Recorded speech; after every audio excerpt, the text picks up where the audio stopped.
दोस्तों नमस्ते। आज मैं आपको ऐसे तथ्य बता रहा हूं, किसी भी निष्कर्ष पर आने के लिए आपको किसी विशेषज्ञ की आवश्यकता नहीं होगी और नहीं मुझे आज आपका बहुत सारा समय लेना है। मैं जो आपके सामने बातें रख रहा हूं, इनको देखकर आपको ही क्या गड़बड़ है इसका अंदाजा आने वाला है। जी हां, मैं दिल्ली सरकार की बात कर रहा हूं, दिल्ली जल बोर्ड की बात कर रहा हूं। दिल्ली जल बोर्ड के कामों में कितना खर्चा हुआ है और कितने उसके ऊपर पैसे लगाए जा रहे हैं और फिर भी दिल्ली में जल का संकट क्यों है, यह हमें ठीक से जान लेना पड़ेगा। दोस्तों, मैं किसी और का वीडियो आपको नहीं दिखाऊंगा, मैं आपको वीडियो दिखा रहा हूं दिल्ली के ही मुख्यमंत्री अरविंद केजरीवाल का। वो क्या बात करते हैं, किस तरह से पानी की समस्या के बारे में आपके सामने तथ्य रखते हैं, उन्हीं के मुख से सुन लीजिए।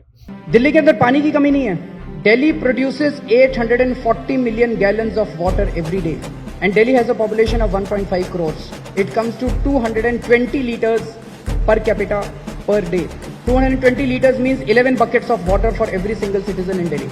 Germany produces 150 liters per capita per day. England produces 150 liters per capita per day. Still those people get 24-hour water supply in their homes. Delhi produces 220 liters per capita per day. Still we don't get water in our homes. So हमने right to information में आके application डाली government को कि दिल्ली का पानी जा कहाँ रहा है, तो वहां से जवाब आया कि 50% दिल्ली का पानी लीक हो रहा है। That means about 420 million gallons of water is leaking every day. 420 million gallons पानी अगर रोज दिल्ली की सड़कों पे आ रहा है, हमने कहा जी 3 दिन में तो बाढ़ आ जानी चाहिए दिल्ली के अंदर, पर दिल्ली की सड़कों पे तो पानी दिखाई नहीं देता। तो उनका जवाब आया कि अंडरग्राउंड पाइपलाइन लीक कर रही है। सो हमने कहा अगर अंडरग्राउंड पाइपलाइन लीक कर रही है तो Delhi's water table should rise. That is also not happening. Delhi's water table is also going down. So where is this water going? So हमने जांच करने पे पता चला that there is a huge mafia that is operating in Delhi, that is called tanker mafia. There are 1500 water tanker companies operating in Delhi. So it's 1000 crore business of tanker mafia that is going on. And who owns these 1500 companies? It's all MLAs from all political parties. सुना आपने? बड़े प्यारे प्यारे आंकड़े केजरीवाल जी बताते हैं, बड़े प्यारे प्यारे आंकड़े बताते हैं। केजरीवाल जी बताते हैं कि 840 गैलन पानी दिल्ली रोज प्रोड्यूस करता है और दिल्ली की आबादी जिस वक्त केजरीवाल ये बात कर रहे थे तब 1.5 करोड़ की है। मतलब दिल्ली के प्रति व्यक्ति 220 लीटर पानी दिल्ली में ही प्रोड्यूस होता है। जमीन के अंदर से पानी से इधर से आए हुए सारे के पानी 220 लीटर प्रति व्यक्ति पानी दिल्ली में ही प्रोड्यूस होता है। केजरीवाल जी ये भी बताते हैं कि यह संख्या जर्मन या अन्य देशों में, लंदन जैसे देशों में बहुत कम है, फिर भी 24 घंटा पानी उनको मिलता है। फिर भी दिल्ली की जनता के नाम पर पानी के लिए घंटा क्यों है हाथ में, यह केजरीवाल जी खुद बताते हैं। केजरीवाल जी इसका कारण भी बताते हैं और वो कहते हैं कि 60% पानी जो दिल्ली में प्रोड्यूस होता है 840 गैलन, मतलब लगभग 920 मिलियन गैलन पानी रोज वेस्ट होता है, कहीं ना कहीं लीकेज है, ऐसे उन्हें आरटीआई से पता चलता है। मतलब 920 मिलियन गैलन पानी अगर वेस्ट होता है तो केजरीवाल जी कहते हैं दिल्ली में बाढ़ आनी चाहिए। लेकिन फिर भी अधिकारी बताते हैं कि अंडरग्राउंड लीक है तो कम से कम दिल्ली की ग्राउंड वाटर लेवल तो बढ़नी चाहिए, ये भी वही बताते हैं। और केजरीवाल जी इस विषय पर आते हैं कि एक पानी वाला माफिया काम करता है और इसकी छानबीन करनी होगी, इसको समझ लेना होगा, ये केजरीवाल जी बताते हैं। फिर कुछ सालों में केजरीवाल जी दिल्ली जल बोर्ड को सक्षम करने के लिए कुछ योजनाएं लेकर आते हैं।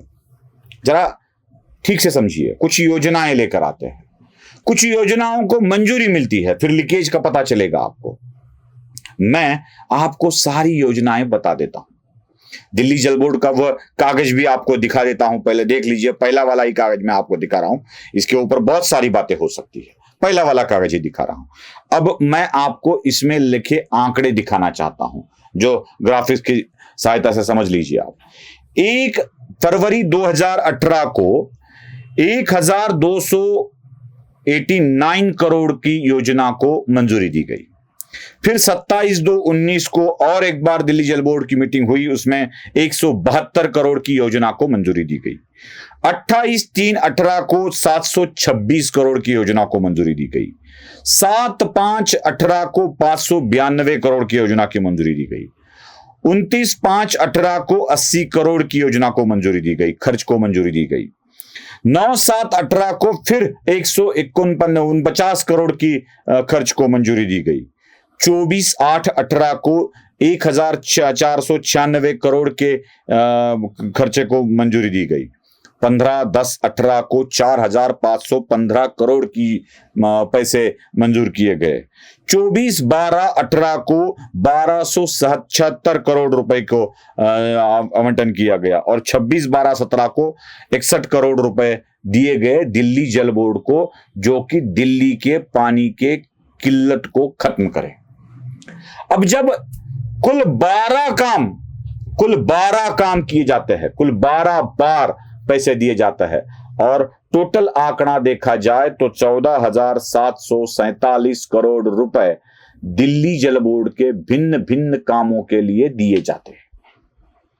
14,747 करोड़। फिर भी दिल्ली के मुख्यमंत्री जेल में जाने के बाद वहां की नेता आतिशी प्रेस कॉन्फ्रेंस करती है और दिल्ली के जल संकट के लिए हरियाणा की सरकार को एवं केंद्र की सरकार को दोषी बताती है। अब देख लीजिएगा, खुद अरविंद केजरीवाल लीकेज की बात करते हैं। इस लीकेज को खत्म करने के लिए, माफियाओं को खत्म करने के लिए दिल्ली जल बोर्ड को एक अच्छी खासी मोटी रकम दी जाती है। फिर भी दिल्ली में पानी की किल्लत कम नहीं होती है। और जब इतना पैसा खर्च होने के बाद पानी की किल्लत कम नहीं होती है, तो पानी की तरह ही सवाल पूछा जाना चाहिए, लीकेज हुआ कहां? उस वक्त तो पानी को लीकेज हो रहा था, टैंकर माफिया पानी बेच रहा था, वाटर माफिया पानी बेच रहा था। अब पैसा किसने खाया, कहां गया? ये तो सवाल पूछना लाजमी है। और हम बार बार दिल्ली को लेकर यही सवाल पूछते आ रहे हैं कि इन चीजों की इंक्वायरी करने वाली यंत्रणा चुप क्यों है? क्यों चुप है? क्या कुछ हुआ नहीं है? बता दे, दुनिया को बता दे। 14,747 करोड़ रुपए लगाए गए हैं इस योजना पर, कम से कम उसको मंजूरी तो दी गई है, फिर भी दिल्ली की पानी की किल्लत क्यों नहीं कम होती है? ये तो बताएंगे नहीं। क्या इंक्वायरी करने वालों को बताना नहीं है? क्या जिन्होंने काम किया है उनको उजागर करना नहीं है? अगर दिल्ली जल बोर्ड के इस मामले को उजागर किया जाए तो बहुत सारे तथ्य सामने आ सकते हैं, हरियाणा की केंद्र की बदनामी भी कम हो सकती है। अतः केजरीवाल खुद इसके बारे में बता दे, और न बताए तो जो यंत्रणा इसकी जांच कर रही है वह बताए। नमस्ते।